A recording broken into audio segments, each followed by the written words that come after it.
전서 디모데 후서에 있는 말씀 3장 2절에 보시게 되면 말세가 되면 이 세상이 살기가 참 고통스러워지는 이유를 하나 이야기하는데 감사할 줄 모른다 이렇게 이야기를 합니다. 오늘 우리가 함께 읽어야 될 레위기 7장 말씀을 보시면 이 7장 말씀에 이 말씀을 가지고 이제 우리가 정말 감사가 무엇인지를 한번 생각할 수 있게 됩니다. 레위기 7장 말씀 우리 같이 한번 읽어봤으면 좋겠습니다. 레위기 7장 11절부터 14절까지만 같이 봉독하겠습니다. 여호와께서 드릴 화목 제물의 규례는 이러하니라. 만일 그것을 감사함으로 드리려면 기름 섞은 무교병과 기름 바른 무교전병과 고운 가루에 기름 섞어 구운 과자를 그 감사 제물과 함께 드리고 또 유교병을 화목제의 감사 제물과 함께 그 예물로 드리되 그 전체의 예물 중에서 하나씩 여호와께 거제로 드리고 그것을 화목제의 피를 뿌린 제사장들에게 돌릴지니라. 아멘. 여러분, 요즘에 현대인들에게 있어서 가장 중요하게 생각하는 가치가 뭘까요? 현대인들이 생각하는 가장 중요하게 생각하는 것은 많은 것들이 있지만 소유욕이 아닌가 하는 생각을 하게 됩니다. 이 앞에 풍성한 과일을 준비해 놨어요. 풍성한 것, 많은 것, 많이 가지는 것, 우리가 늘 그것에 많은 생각을 갖고 살아갑니다. 지금 가지고 있는 것과는 상관없이 내가 꼭 필요한 것인지 아닌지 상관없이 우리는 쇼핑을 하다가 좋아 보이면 또 갖고 싶고 더 많이 갖고 싶어하는 그런 생각을 늘 갖게 됩니다. 무조건 많이 가지려고 하는 모습, 어떤 의미에서는 그런 것 때문에 목숨까지 거는 사람들도 우리가 종종 보게 되죠. 현대인들의 또 다른 특징이 뭘까 하고 가만히 생각해 봤더니 추수감사절을 지나면서 생각을 해보니까 그런 생각이 들더라고요. 없다라고 생각하는 것 같아요. 나는 이게 부족하다고 늘 생각하는 거죠. 많이 갖고 싶은데 이것이 없다고 생각해요. 부족하다고 생각해요. 분명히 가지고 있는 것이라고 보여지는데 자꾸 없다고 표현을 합니다. 그래서 없다고 생각하다 보니까 불평이 나오고 원망이 나오게 됩니다. 그래서 감사가 사라지게 되는 것이죠. 오늘 우리가 추수감사주일로 하나님 앞에 드리는데 이 감사라는 단어를 성경에서 찾아보면 한 180번 이상 이 감사라는 단어가 나옵니다. 아주 흔하게 나오는 단어라고 할 수 있죠. 이 감사라고 하는 단어는 우리가 잘 아는 것처럼 은혜를 받은 사람이 은혜를 베풀어 준 분에게 고마움을 표시할 때 말로도 또는 어떤 행동으로도 또 물질로도 여러 모양으로 우리의 마음으로 표시하는 것이 감사라고 할 수가 있습니다. 여러분, 감사합니다라는 이 말 들으면 어떠세요? 좋지 않아요? 감사하다는 이야기를 누군가에게 듣게 되면 마음이 기분이 좋아지고 얼굴이 벌써 펴지게 되죠. 감사라는 단어는 참 좋은 단어라는 생각을 하게 됩니다. 그런데 우리가 이 감사합니다라는 표현을 참 잘 못하고 사는 것 같아요. 같이 살았던 우리 가족들, 그리고 또 함께 신앙생활 했던 분들, 또 내가 이민 올 때 처음에 나를 도와줬던 분들, 그런 분들을 생각하면 그분들이 없이 내가 어떻게 이 땅에서 이렇게 살 수 있었을까 하는 생각을 하게 됩니다.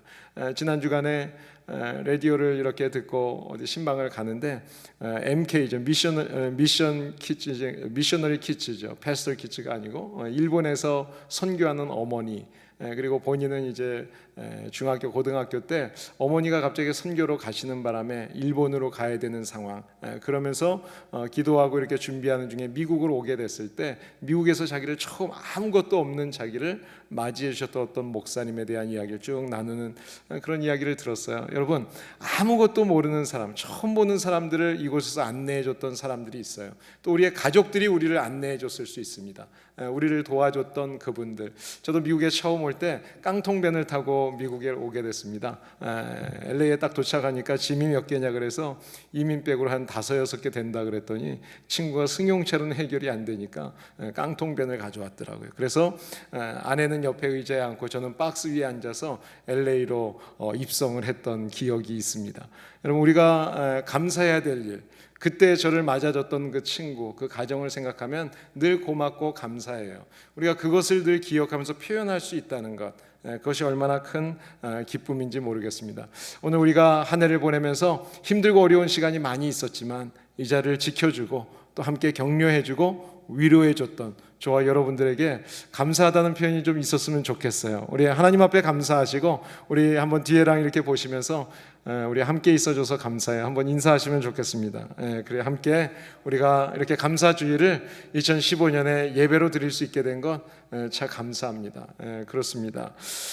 오늘은 정말 하나님 앞에서 감사의 이야기를 많이 나눠야 될 그런 날이라는 생각을 하게 됩니다. 물론 1년 내내 그래야 되지만 특별히 우리가 추수감사주의를 지내면서 한 해 동안 내 삶을 좀 돌아보고 내 신앙도 돌아보고 내 옆에 그 자리를 지켜줬던 우리 가족들, 성도들, 그리고 함께 이렇게 예배드릴 수 있는 은혜, 이것이 얼마나 큰 은혜인가 다시 한번 좀 확인했으면 좋겠어요. 우리는 참 감사할 게 많은데 감사보다는 늘 불평과 원망할 것을 많이 찾지 않았었나 하는 생각을 하게 됩니다.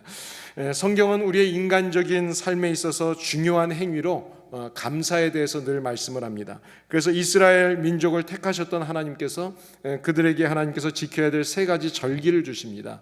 그 절기가 유월절과 맥추절과 초막절이라는 절기입니다. 그런데 이 절기를 다 살펴보게 되면 모두가 다 감사하는 절기입니다. 감사하는 거예요. 하나님 앞에 감사하는 거예요. 유월절은 애굽에서 구속해 주신 그 은혜에 감사하는 거고요. 그 다음에 77절이라고 하는 것은 봄에 뿌린 씨가 열매를 이제 수확을 거둘 수 있는 밀을 이제 수확한 다음에 하나님 앞에 감사하는 거예요. 또 초막절이라고 하는 것은 지금 추수감사절 같은 거죠. 추수를 다 끝내고 하나님 앞에 감사하는 그 추수감사절이 바로 이런 절기입니다. 우리가 이 추수감사절 그러면 우리 같은 경우는 좀 쉽게 생각할 수 있는 게 추석 이런 거 좀 생각할 수 있죠. 한가위, 우리 한국 사람들은 추석의 명절을 지내왔죠. 그렇기 때문에 아마 이 추수감사절 그러면 조금 더 이렇게 이해가 쉽고 또 감사할 수 있는 것 같습니다. 우리가 출애굽기 24장에서 보았던 말씀을 보시면 하나님께서 애굽에서 구원해 주신 다음에 바로 이스라엘 백성들에게 특별한 언약을 맺습니다.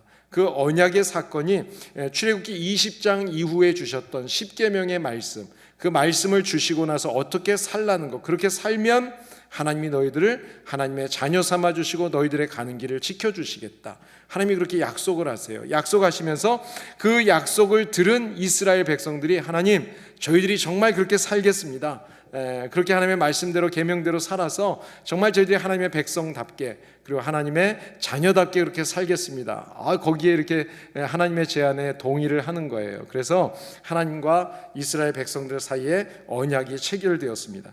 그런데 하나님께서 이 언약을 맺으시면서 특별한 의식을 하나 행하셨어요. 그게 24장에 나오는데 어떤 의식인가 하면 하나님께서 모세에게 제물을 잡으라고 하시고 제물을 잡아서 그 피를 둘로 나누라고 하십니다. 그래서 한쪽은 피의 절반은 하나님을 상징하는 제단에다가 뿌리고 나머지 반은 이스라엘 백성들을 향해서 뿌리라고 하십니다. 이 말은 무슨 말인가 하면 이스라엘 백성과 하나님 사이에 피로 언약을 맺었다는 거예요. 여러분, 피라고 하는 것은 생명을 상징하는 것입니다. 그러니까 피로 언약을 맺었다고 하는 것은 만약에 이 한쪽에서 이 언약을 파기해 버리게 되면 그러면 결국은 목숨을 내놓아야 된다는 거예요. 그래서 하나님께서는 철저하게 이스라엘 백성들과의 약속을 지키십니다.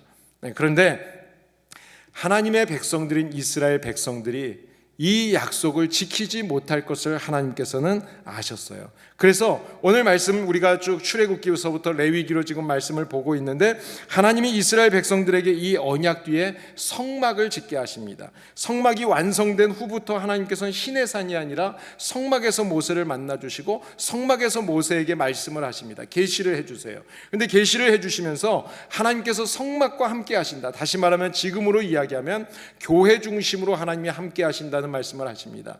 여러분, 한 해를 돌아보시면서 내가 정말 성막 중심, 하나님 중심, 하나님의 교회 중심의 삶을 살았던가 한번 돌아볼 필요가 있겠습니다. 하나님께서는 모세를 부르시고 이제 이 성막에서 하나님을 어떻게 만날 수 있는지에 대해서 가르치세요. 그러니까 하나님께 예배를 드리면서 어떻게 예배를 드릴지, 어떻게 거룩한 백성으로 우리가 일반적인 생활 속에서 살아가야 될지 이 말씀을 쭉 가르쳐 주시는 것이에요. 이것이 바로 이때 이 레위기를 통해서 하나님이 주시는 규례로 이제 쭉 나오게 됩니다. 자, 성막에서 드리는 제사, 그리고 일반적으로 하나님의 백성으로서 어떻게 살아야 되는지에 대한 지침, 이것이 바로 레위기의 말씀이에요. 자, 완성하는 것을 우리가 지난주에 봤습니다. 성막이 40장에서 완성이 됐어요. 그리고 나서 하나님께서 제사에 대한 이야기를 하시는 거예요. 예배 이야기를 하시는 겁니다. 다시 말하면 이 레위기라고 하는 것은 하나님의 자녀들이 하나님의 말씀 안에서 어떻게 예배드리고 그 말씀을 들은 다음에 어떻게 살아야 되는지,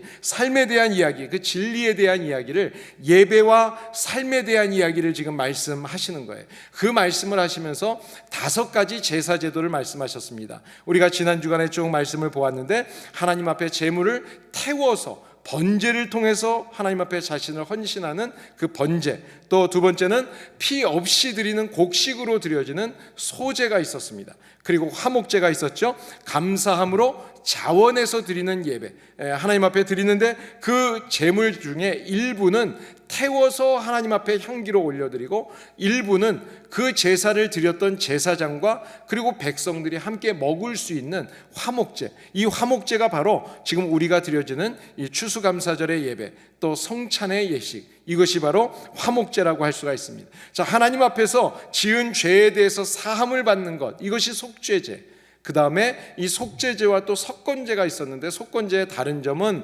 속죄제는 일반적으로 제사장들이, 그리고 일반 백성들이, 리더들이, 족장들이, 이런 사람들이 지었던 죄라면, 이 속건제라고 하는 것은 일반적으로 개인이 지은 죄, 내가 지은 죄 때문에 어떤 사람이 어려움을 겪게 된 이런 경제적인 문제들에 대해서 5분의 1을 더해서 갚아라, 이런 말씀을 하셨습니다. 자, 그렇다면 하나님께서 왜 이 제사를 이야기하시면서 이렇게 왜 언약을 체결하시고 나서 이런 제사 제도를 일일이 이렇게 말씀하고 계실까?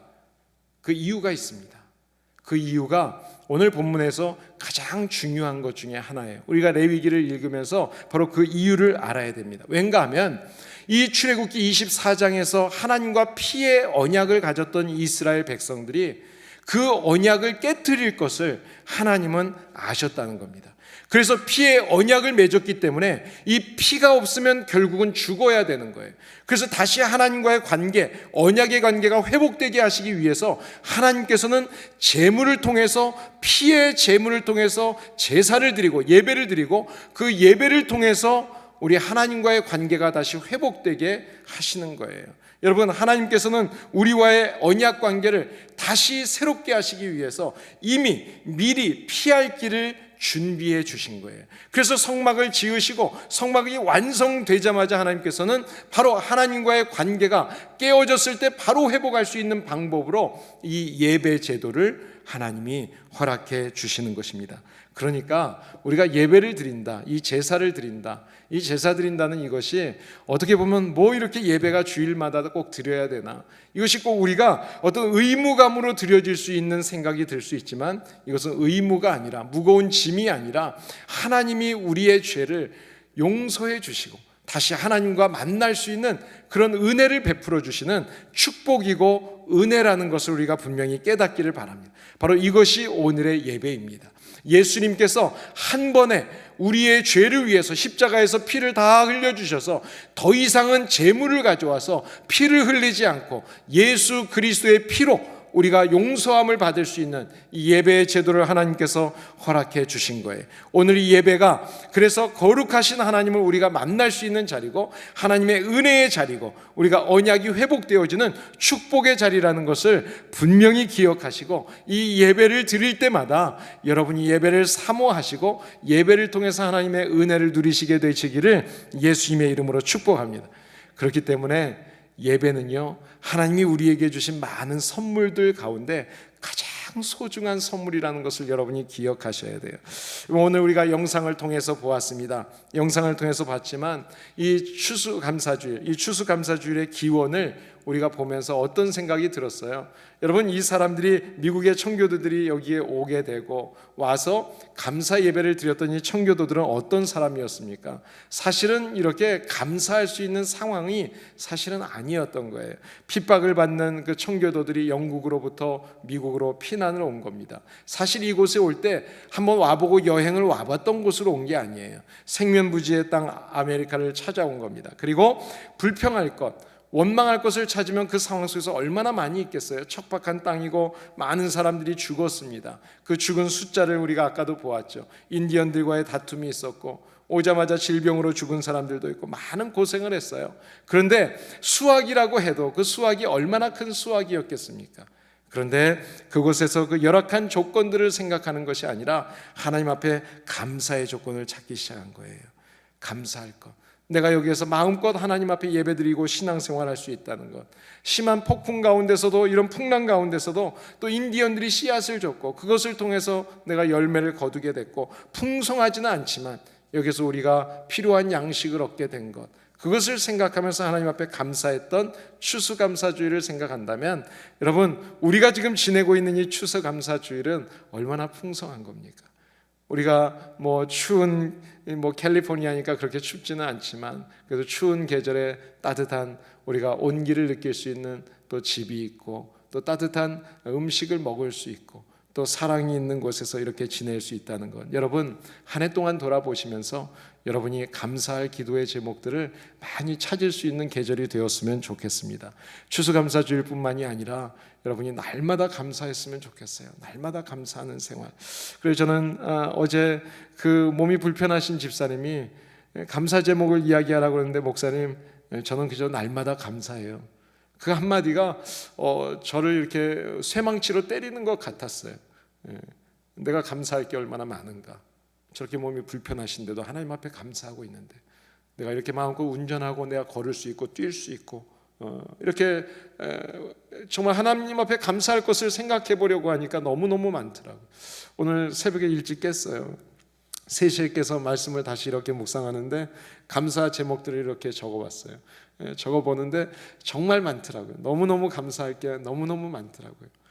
저와 여러분들이 이 계절에 정말 주님 앞에서 감사의 제목들을 고백하고, 그리고 함께 주님 안에서 그 감사의 은혜를 나눌 수 있는 그런 절기가 되었으면 좋겠습니다. 자, 그렇다면 이 이스라엘의 사람들이 감사함으로 자원해서 드렸던 화목제에 대한 이 화목제를 살펴보면서 어떤 감사를 그분들은 드릴 수 있었을까 하는 것을 한번 생각해 보고 싶습니다. 이 화목제라고 하는 것은 특별히 함께 우리가 음식을 나누어 먹을 수 있는 제사였습니다.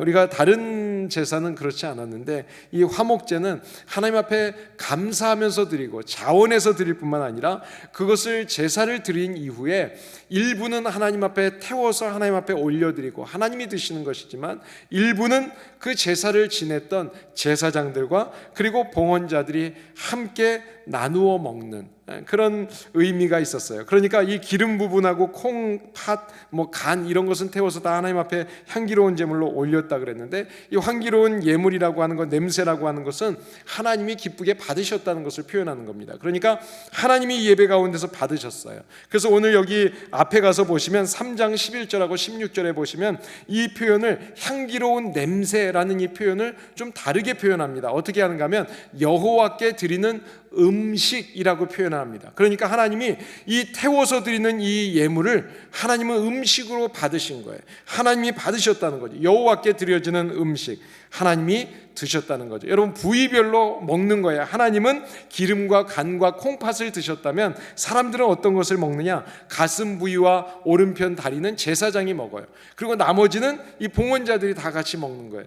여러분, 제사를 드리면서 함께 떡을 나누고 먹을 수 있다. 얼마나 큰 은혜일까요? 여러분, 우리가 지금 식사를 한다 이런 표현을 할 때 한번 생각해 보세요. 식사를 한다는 것은 많은 의미가 있습니다. 음식을 먹음으로 인해서 내가 건강해지고 생명을 유지할 수 있어요.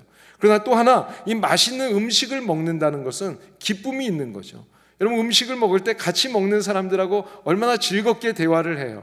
그렇죠? 제가 어제도 목장을 방문을 했어요. 목장에서 음식을 정성껏 준비하셨는데 그 음식을 먹는 분들이 너무너무 좋아하는 거예요. 함께 같이 즐거워하면서 기쁨을 나눌 수 있는 거죠. 성경에 보시면 전도서 3장에 이런 말씀이 있습니다. 사람마다 먹는 것과 그리고 수고함을 통해서 낙을 누리는 것, 이것이 하나님이 주시는 선물이라는 것을 기억하라고 말씀합니다.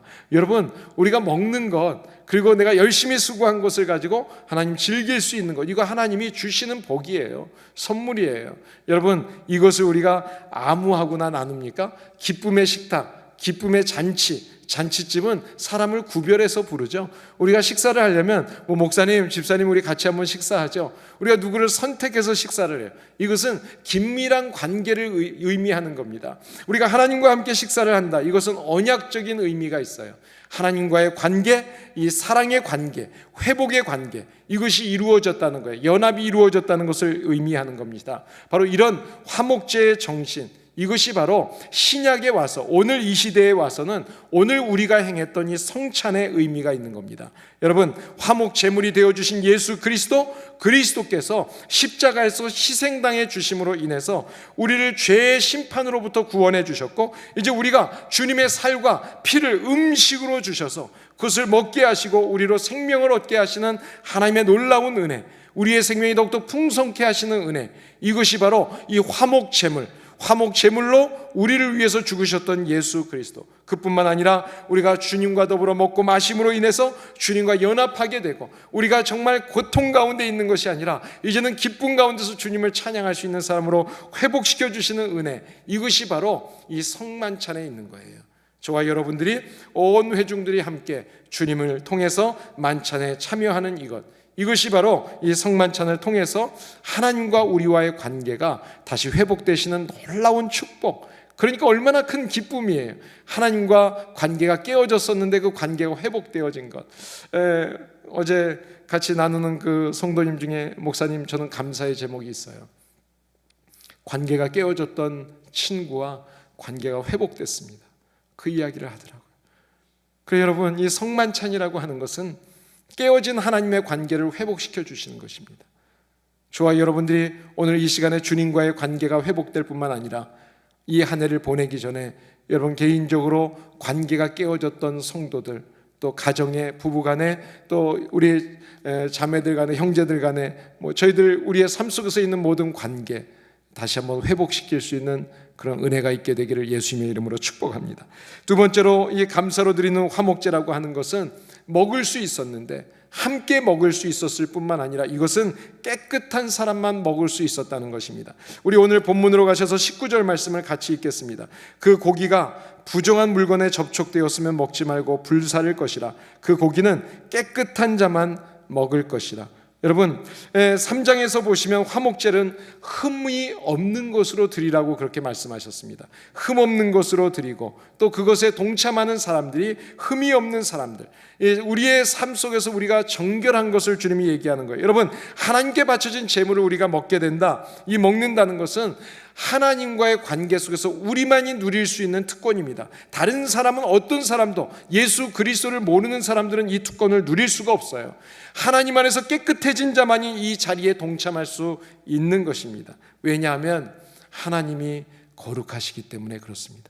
여러분, 우리가 레위기서를 읽게 되는데 레위기서의 가장 중요한 초점은 뭔가 하면 하나님이 거룩하시다는 거예요. 그렇기 때문에 우리가 거룩해져야 된다는 거예요. 레위기서 19장에 보시면 이렇게 말씀합니다. 너희는 거룩하라. 나 여호와 너희의 하나님이 거룩하기 때문이다. 그렇습니다. 아무나 하나님 앞에 예배드릴 수 있는 게 아니에요. 우리가 예배드린다고 예배당에 나와 있다고 해서 아무 예배나 하나님이 받아주시는 게 아니에요. 주님 앞에 나와서 우리의 죄와 허물을 고백하고 참회하고 주님 앞에 용서를 받은 사람만이, 그 예배만이 하나님이 받으시는 예배입니다. 저와 여러분들이 오늘 드려지는 이 예배를 통해서 하나님께서 우리의 예배를 받으시고 우리를 거룩하게 하시고 우리의 삶을 축복하시는 은혜가 있게 되기를 예수님의 이름으로 축복합니다. 그렇다면 우리는 어떤 죄를 하나님 앞에 고백해야 될까요? 우리가 죄, 그러면 우리가 눈에 보이는, 내가 생각나는 죄들이 있습니다. 알고 지은 죄를 이야기하는 겁니다.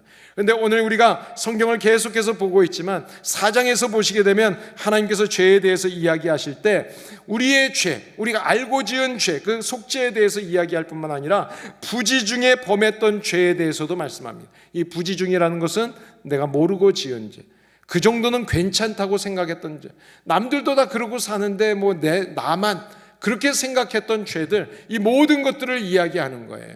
이런 죄들까지도 주님 앞에 분명하게 고백하라는 겁니다. 고린도전서 11장 말씀에 그러므로 누구든지 주의 떡이나 잔을 합당하지 않게 먹고 마시는 자는 자기의 주님의 몸과 피를 범하는 자라고 이야기했습니다. 사랑하는 여러분, 그렇습니다. 오늘 우리가 성찬 예식을 통해서 주님의 살을 먹고 주님의 피를 먹으면서 우리는 주님 앞에서 우리의 죄를 다 사함 받았습니다.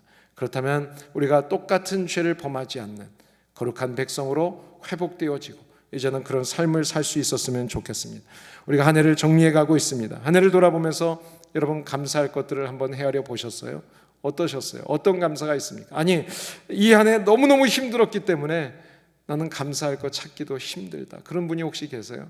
여러분, 제가 가정을 신방하다 보면 참 좋은 그림이 있어요. 식빵 하나에다가 커피 하나, 우유 하나 이렇게 놓고 엎드려서 기도하는 그 노인의 모습이 있어요.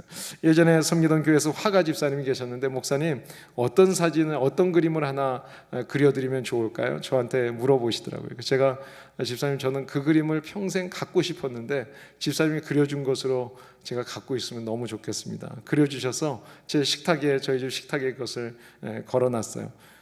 가난한 식탁에 풍성한 감사가 있는 모습. 여러분, 그렇습니다. 소박하게 먹고 사는 어떤 할아버지의 기도하는 모습이지만 그 빵 하나, 그 우유 하나에도 감사할 수 있는 마음. 우리가 큰 것만 보면 감사하지 않게 돼요. 작은 것에 감사할 수 있는 마음을 가져야 돼요.